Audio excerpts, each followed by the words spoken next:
show today, and we are at your service. Are you having a hard time being salesy in your business? Well, today's conversation is exactly the conversation you need to be part of. Let's get started.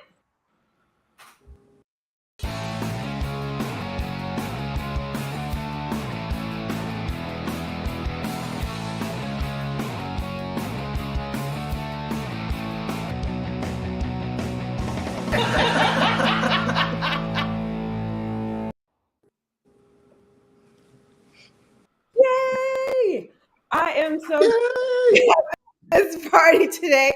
It is literally going to be a party today. So I hope you are buckled in. And remember, if you are watching this right now, or if you're watching this as a replay, you are part of our cast. So don't forget to join the conversation by dropping your information on the chat, and you can see your comment right here below on the show. So chime in, be that co-host on the couch. But to introduce, I would like to introduce you to my co-host today. So we have Kelly, we have Chris, and we have Rodric, who bounced off, but somehow there he is. Rodric is back. And before we go on today, everyone had really sad news about Queen Elizabeth passing away today. So I wanted to take a moment to, one, thank Rodric for being here. I know this is a very difficult time for those of you in the UK and who are part of that, but it's really a sad time for all of us. And so I wanted to just take a moment to acknowledge that is happening today, and that it's really sad to see people pass on, but she has lived a great legacy, and the world was impacted by her presence on the planet. So we wanted to just take a second to recognize that and to thank Rodric for kind of pushing through to be here on the show today. So thank you, Rodric. Thank you. So without further ado, let's get into meeting these co-hosts. So Rodric is a mariner and a motivational speaker, and is one of my good friends. And I wanted to, start with you by asking you the question of one, how has this journey been, and how has taking ownership of your sales in your business helped you on your entrepreneurial journey? That's a very good question. I believe that it's not about selling; it's about creating. It's all about creating a good rapport and making friends and connecting with the people you're talking to. So put sales towards the back. Trying to make a definite connection with the person that you're talking to, and then, with luck, a sale will follow. But it's about making friends first, and then sales afterwards. That's my idea, anyway. Love that. Love that. Kelly, the intuitive biz and mindset coach. How has, first of all, tell us a little bit about what you do, and also how has taking ownership of your sales in your business helped you on your entrepreneurial journey? Yeah, so I help heart-centered entrepreneurs really bring their passions to profits. Often they know how to be really good at what they do, but they don't know how to run their business. So that's when they hire a business mentor that's heart-centered to help them really navigate their leadership of their business. I love talking about this subject because I've met so many heart-centered people out there that shy away from entrepreneurship because they don't want to be that sleazy salesperson. And they've had other people and role models in life to say the only way to do it is XYZ, and trick a person or help them feel their pain before you get to their yes and all that other stuff. And so I'm like, there's a different way of doing it. And one of those ways is to really lean into your heart, right? Lean back, be in your heart, see sales as a service, and just know it's not about you. It's the person in front of you, and really serving them and helping them. And for me, that's bringing their passion, what they're really, really good at, their gifts and talents, bringing that to their soulmate audience. Oh, yeah. So apparently we're going to start the show out with a little fire because I love that answer. And I love that heart-centeredness. I was over here doing snaps and all that stuff. So I don't know if you heard it. But yes, Chris, you're up next. Introduce who you are and how has taking ownership of your sales helped you in your entrepreneurial journey. Awesome. My name is Chris Hampton. I'm a leadership coach, but and a mentor. A lot of what years of being in the sales industry, I'm still in the sales industry.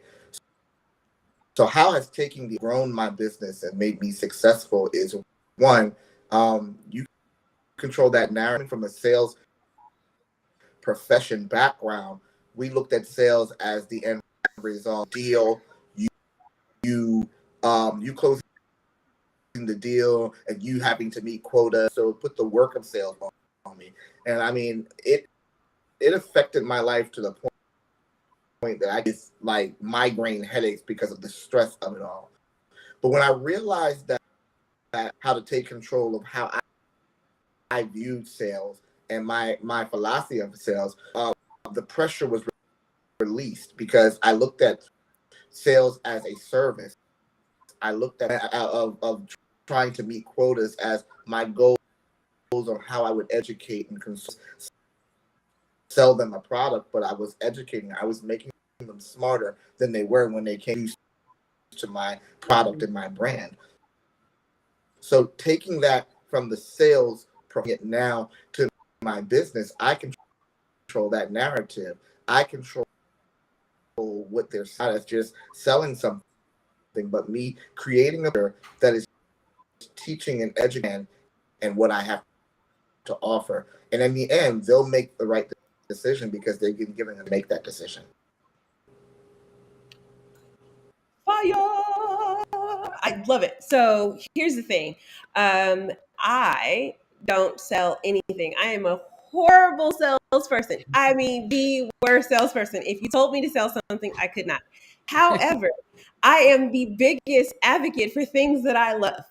Absolutely biggest advocate for things that I love, for people that I love and for things that I love. And I'm going to tell everybody to the ends of the earth about the things that I love. And so for me in my own entrepreneurial journey, when I realized that I don't sell anything at all, I just, one, provide solutions to problems that people are presenting to me, and two, sharing the things that I love. Like I get to tell you all the cool things about the thing that I love. That really shifted that feeling of like, ooh, I don't want to be a salesy weirdo, like who buy my stuff. It's like, hey, look, I got these solutions and I found these awesome things and I got this tip. And if you want to be on it, cool. And if you don't, it's okay too, because different strokes, different folks. But when I got to that point where I got in my own heart about being able to share what I've built or being able to share what I love or the people that I love, then I became the best salesperson. I became the best referral partner. I've broken people's businesses from referring so many people to them that they couldn't handle the amount of people they were taking, because I don't sell anything. I don't spend any of my time selling anything. I just share what I love over and over again. Thought though, because I think sometimes we say beware of the person that says, in reality, we sell every day. It's just, what is the vehicle I choose to hit? And I think because we locked ourselves into thinking that a salesperson is around the store trying to give you something that you don't want, we've gotten used to that vehicle. Entrepreneurs is selling is not a curse word. It is and to try to make it the algebraic expression of the blank space that we're trying to solve for. It is selling. Whether you are going for a job interview, you're selling. Whether you are trying to teach the reason why you're listening to me, you're selling. You're just choosing a different vehicle to express your selling. Because I don't want to get to the point that we deny selling, just give it another name. In the essence, it's still selling. Yes, I wholeheartedly agree. And our co-hosts on the couch are already chiming in with the comments because they are enjoying this conversation too. Yo gave us the fire emoji. And she also said, share the love of what you love. Love that. Got goosebumps just reading that. So let's continue to actually dive into this topic a little further. Why is it important to understand how to sell without being salesy in your business? Oh, Kelly is like fighting at the jump to get to this question. I'm gonna go with you first. There's so many ways to answer this question. So why is I it love it. important? For starters, do it the way that lights you up. And Monica just role modeled that for us. But one of the things, sales can be a very empowering experience for you and your client when done well. And I've been classically trained in sales, and that's why I've created a whole different methodology to do sales. And some of that is to assume the sale, get them to say the yes as soon as possible. And really, if you're heart-centered and you're a service entrepreneur and you're here to light other people up, empower them to their yes, empower them to their choice, help them realize they have a voice in this decision. And they're coming from a place of empowerment, not from a place of lack, not from a place of, if I don't do this, the world is going to crumble in my life. You really is like, this yes gets to empower you and catapult you forward farther than what you could do by yourself. So I don't know if I answered your question, but that's what I wanted to come out, that sales can be a very beautiful, empowering experience to your client. And it's the first step to serving your client, not when they sign up, really when you're meeting them for the first time. That's the first step. Sales can be a powerful service experience and empowerment experience for your clients. Yes, and yes. So not only was Kelly dead on, but our co-hosts on the couch are already chiming in on how impactful this conversation is happening. Look, love from the UK from Brian Morrison, and Yo's chiming in with powerful. Some Facebook user, powerful words. Hi, Kelly and Chris. So yeah, we are live and in action. This is a fun show already. And then Brian is now talking to the co-hosts on the couch. Hello, yo. So now it is a full-fledged conversation here. Rodric, I want you to chime in on why is it important why is it important to understand how to sell without being salesy in your business? I think it was put very well, actually, by Christopher, saying that we are all selling all the time. You go for an interview and you're actually selling yourself. You're selling your abilities. And we do that.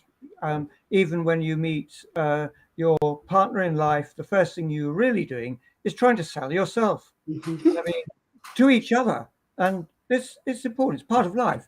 But to appear not to be salesy, because actually being salesy tends to put people off. But you've got to love the product that you're selling. I mean, you've got to believe in it. Maybe not love. That's probably too strong a word. You've certainly got to believe in it. You've got to be passionate about the thing that you're doing.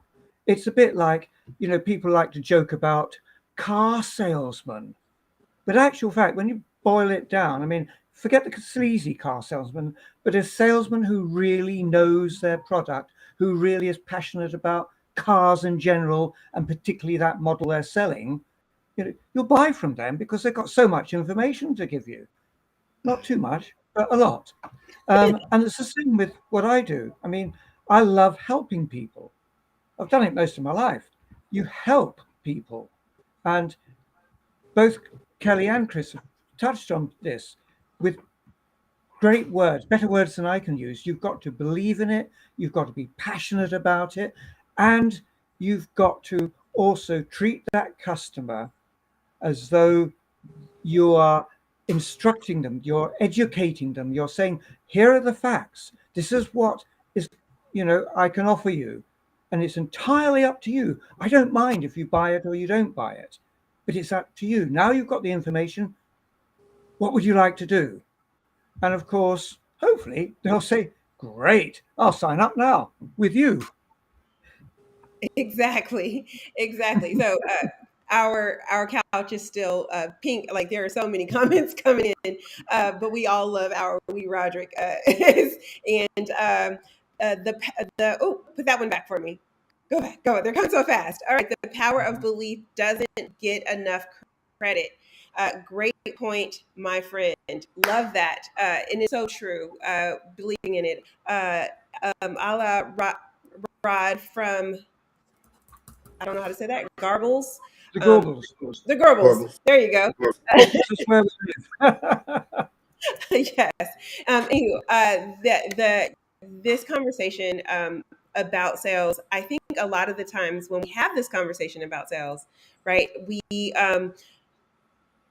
most people are kind of like anxious about this. And so I love the passion that's coming from this and how everyone's responding to it. Chris, I want to give you an opportunity to answer the question as well. Why is understanding how to sell without being salesy so important in your business? Questions. You got to understand how to sell, and you need to understand that when I say sellers, there's the advocate and there's the mercenary, and you have to choose which one is the educator. And when they're educated, their process of selling is information. Show you, I'm going to give you information that you didn't have before, so that you'll be a choice off of the information given. So I look at teachers. So instead of looking at salesman, I'm looking at someone as a teacher, a consultant, an educator. But when your immersives are different, you end up your end result is, I want that app. I want the end result with that's going to be my commitment, what feeds me. And the dishes. When you are a mercenary, because you end up using, instead of educating that client up and helping them to make that decision, you move to manipulation, coercion, and those are what we see the typecast of the salespeople are. Is I'm going to buy. I was manipulated. I felt dirty when I bought my first car, and the reason why is because educated on the system, educated on the vehicle, educated on how you're build this situation the right way. So now you're at the aim or at the target of some business owner. You have to look at and say, what is my style of how, or the vehicle to present my business in? Do I really care about the product? Do I really care, or am I only worried about the bottom line? Yes, exactly. I'm going to be back on the screen because Peggy is so far in this conversation that she was just watching. She was no longer producing the show. This show is so good that if you put on the cast, you've literally thrown the director off. Okay, she's like, yes. Yeah. Oh, my turn. But it's so true. It is so true. And I mean, we've all been on the other end of that salesy, I was manipulated to buy this and I don't feel that good. I have a personal rule, and the personal rule is I don't do buyer's remorse. I don't do it. I refuse to do buyer's remorse, and I refuse to let anybody talk me into anything that I don't want, because it doesn't feel good in the end. And even if I have a moment of like, whoa, that was fun, in the end, I don't feel good about it. So I listen. When I see those mercenaries coming, I'm nope. Not doing it. I'm not doing it with you today. I don't need it. I don't want it. I appreciate your hard work and effort. I know you are really trying to sell something, but it is not something that I need, and I don't do it. I run the other way. And there's probably a lot of people who are that same way, who don't want to be sold on any products or anything. So, just know that, like, what he's saying about that mercenary side versus the educator side, definitely err on the side of education.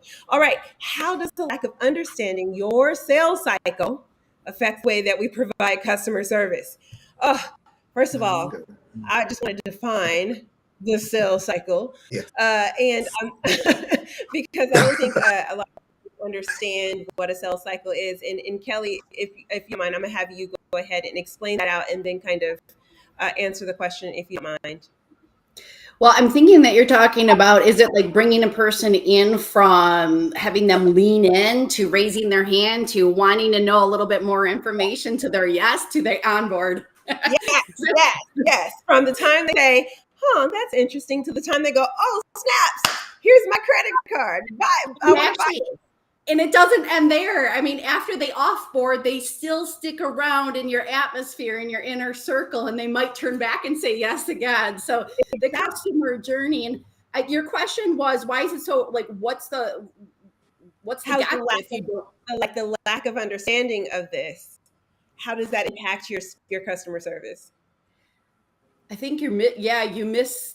So if you're operating from the sale is only the phone call, you're missing out on 98% of your opportunity to serve your client, is really the short answer of it. And there's another element of it, not only to understand your customer sales cycle, but to understand you as the salesperson sales cycle, I think is huge as well. And that just steps into your confidence. We talked about belief being huge, but your confidence in knowing that I'm going to guide you through this whole entire process through my business. Don't worry, I gotcha. Come along for the ride. I have you every step of the way. People can lean into that and feel she's got me because I'm feeling unstable. I'm scared.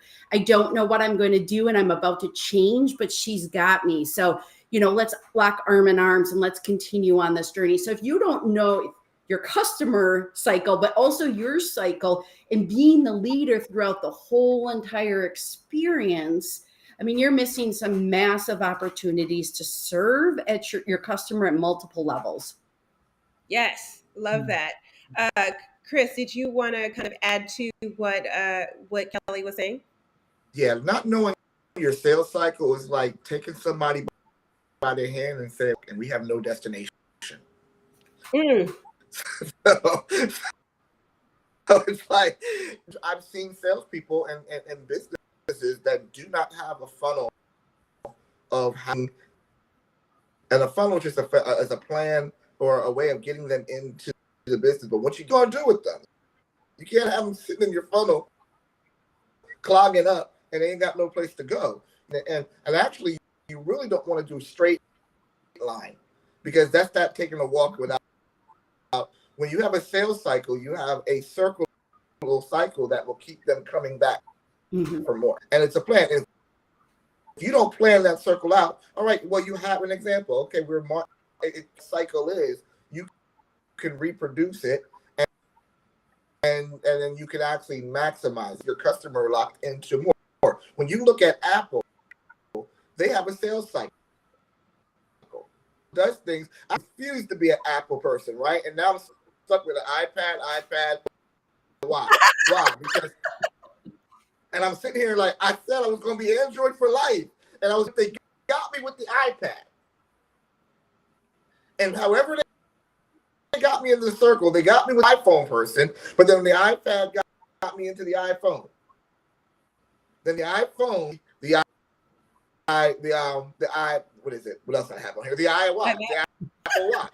Now it has me, and I got a Mac at home, and now I got a Mac at home, and then the last thing I'm is because I refuse to get caught up totally 100% in the sales cycle. But they got me in the sales cycle, and they got me in the point where I'm keeping an eye on their product, so that when their product changes, to get that again. Why? Because they got you in the cycle. Apple knows exactly what to repeat the process. Now you have to have Apple revelation about your business. What is that getting them in? What is that keeping them in? What is it going to have them? What's going to get them to bring four of their friends back to you? It's a sales cycle, and it's intentional.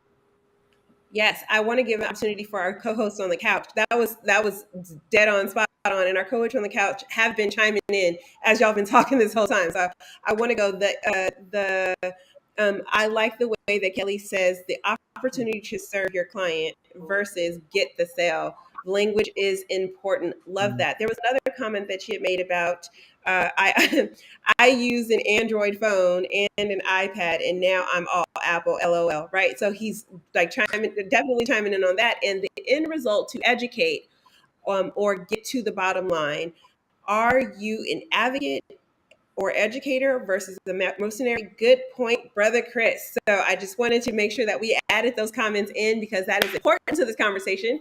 And Rodric, I want to give you the opportunity as well to kind of I don't even remember the question. We were like so far into this, but I'm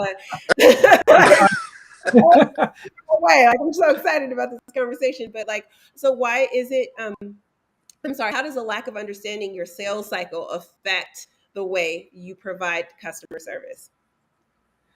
Well, of course, in a very short word, if you don't know the cycle and if you don't manage that cycle properly, you probably won't have very many sales. But I think that going back a little bit further, the whole sales cycle starts right at the beginning. It's important to get to know your client, to get to find out what their wants are. Not only their wants, but what their fears are. What might be stopping them from getting whatever it is you're selling to them, because you can then address them. What you can say to them is, look, I think I've got a solution for you. Mm-hmm. And then to sort of dig a bit deeper, find out more about them, more about what it is they actually want. And then you can slowly bring them in, not always so slowly, but sort of say, okay, this is what I can do for you. This is how I can help you. And it always comes from, we're serving the customer. We're Yes. providing a need that actually they want. They might be frightened of jumping in with both feet and getting, for lots of reasons. But it's our job to find out, what are those reasons? Can we help them? And even when they say, no, I don't think so, not this time, there is no such thing as no.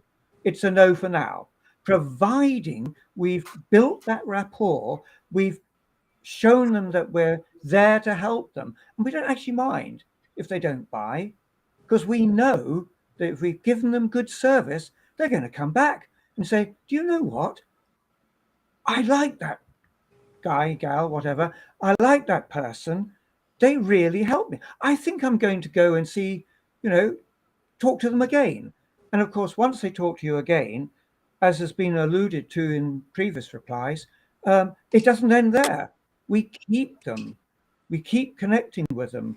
And maybe even as simple as sending them a Christmas card or a birthday card. Actually, a birthday card's even better, isn't it? Oh, hey, they remembered me. Wow. And then updating them if we've got any little changes in the product or the service we can offer them, sort of, by the way, it's nice contacting you. Just thought I'd let you know in case you're interested, or, sort of, we're now doing this, this, and this. And yeah, they might be interested. They'll certainly like to refer you to their friends. There's all part of the cycle. Rely on them to be referrals, because without referrals, we probably wouldn't have half the business we have. True. Give them good service. Give them the needs they want. And they'll say, that so-and-so down there, Rob, yeah, they might say, so you don't know what they're calling you behind your back, but as long as they referral to you, isn't that what's important, eh? Yes, absolutely. When you were talking, Rodric, it really did kind of make me want to remind people that even when it's a no, because you were saying sometimes a no is not a no, it's a not right now. And if you're getting a no, but you are even in if you're coming from that mercenary place, not mercenary place, but the educator place, like Chris was saying, because you gave them value in that experience, that no for right now absolutely can be a yes later, and sometimes can even be a not me, but maybe that person over there, right? And I think that kind of ties what all of you were saying. I have been in conversations with people that said no to me, but absolutely referred someone else to me because I wasn't what they needed. I wasn't the solution for them, but they had somebody else who I could be the solution for. And so if we're staying out of that salesy thing, understanding the sales cycle and understanding our client, like you guys are all saying, you got to know what they need and be the solution provider for that. Then when it comes time to make that sale, right, we will be ready to go.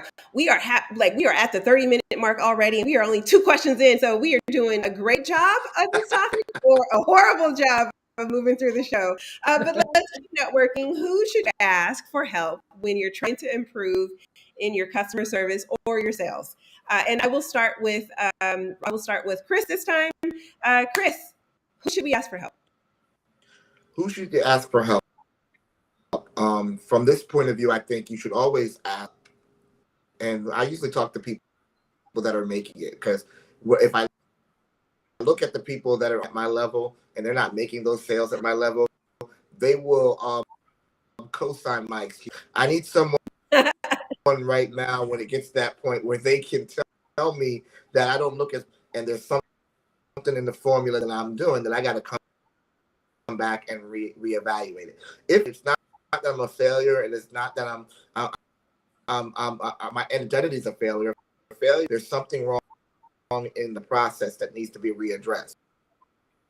So you should be looking up to those, connecting with your people that are succeeding at the level that you choose to be at. If you're in the environment, you need to be looking at those producers and finding out what they're doing, that you're not, something that's happening, that they're always, how I learned in sales that circumstances, my commission. Because every year we would be broke, and there's something traumatic that is happening every year that gets buyers in a situation. But in my sales, because I don't allow circumstances to dictate my commission. The reason why I learned that was because no matter what the catastrophe happened, it was always something that was still flying like nothing had happened to them.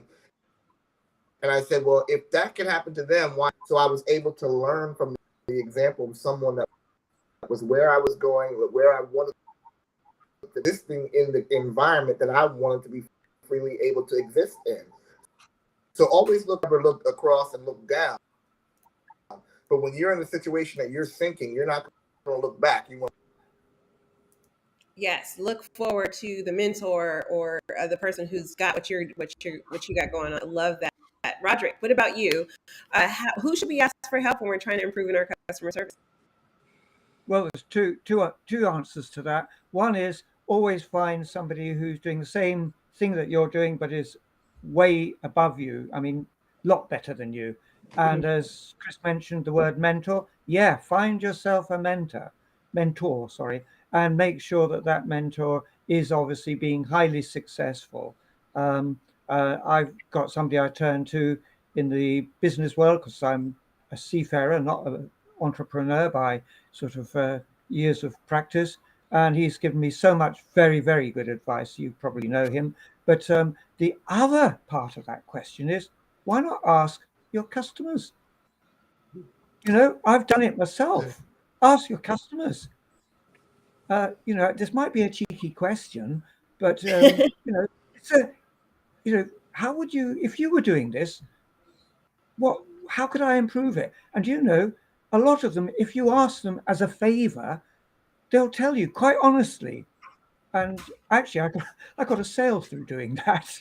I asked somebody who was hovering on, and they weren't sure. And I said, "Look, forget about this for a moment. I'm new to the game. Wasn't strictly true, but never mind. I'm new to the game. Can you sort of give me some advice? What should I be doing?" And they gave me some excellent advice, and then actually took the services. So there you go. I love it. Do the market research with your clients. I was actually going to say that myself, which is, I am the queen of, if you're going to get some feedback from someone who said no, get some feedback from someone who didn't like it.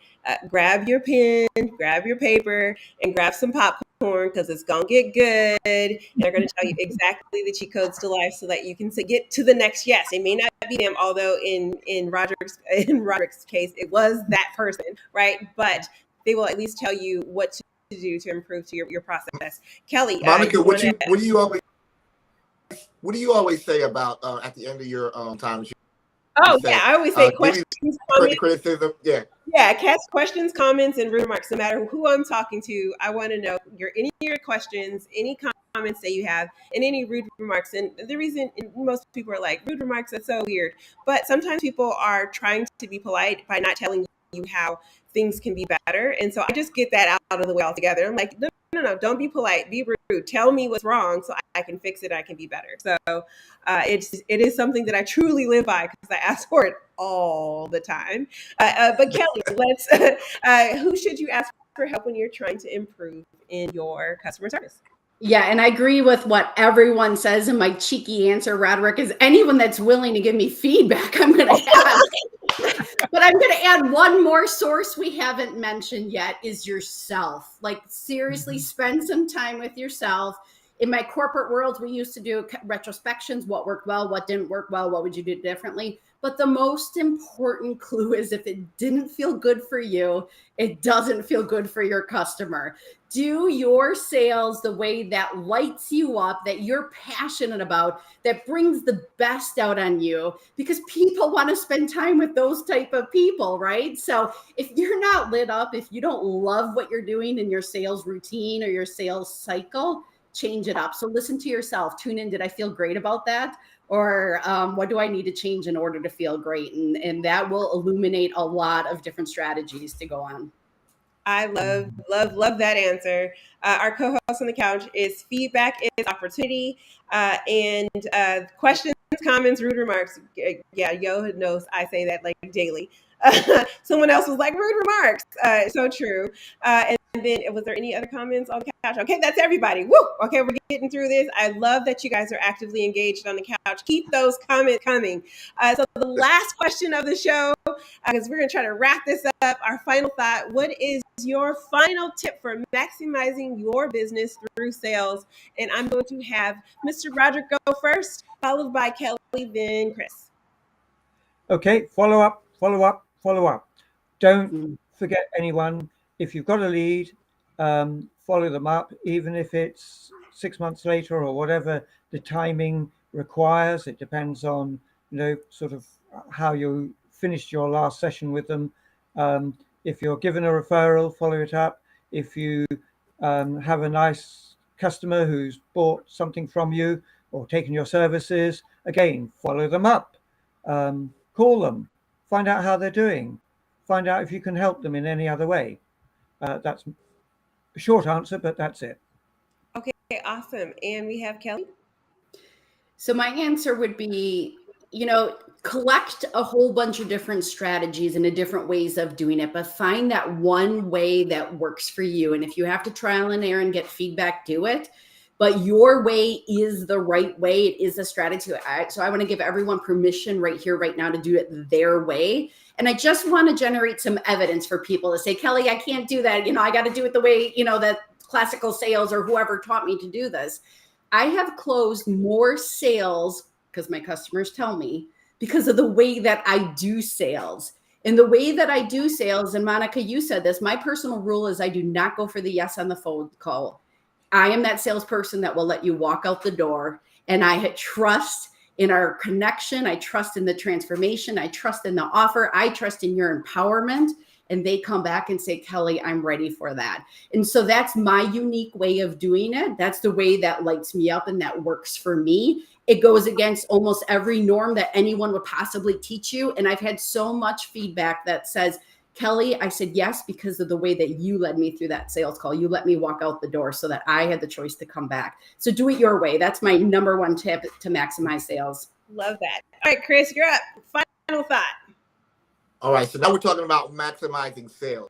So in order to maximize the presentation, and you need to take time to build your presentation on in the beginning, who your customer is, know who your customer is. But once you get them to the table, that it needs analysis and set them up for that presentation.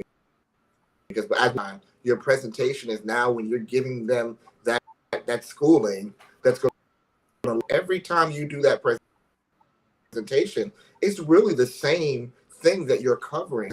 Only a couple of things that the customer can ever answer you in that situation in those questions. So building a good presentation is just as essential as having a fun cycle. You need to make time to do that. If you don't know how to have a sales presentation, that's when you reach out to us here on the panel, and we can help you build scratch so that you can have that end result of them saying yes.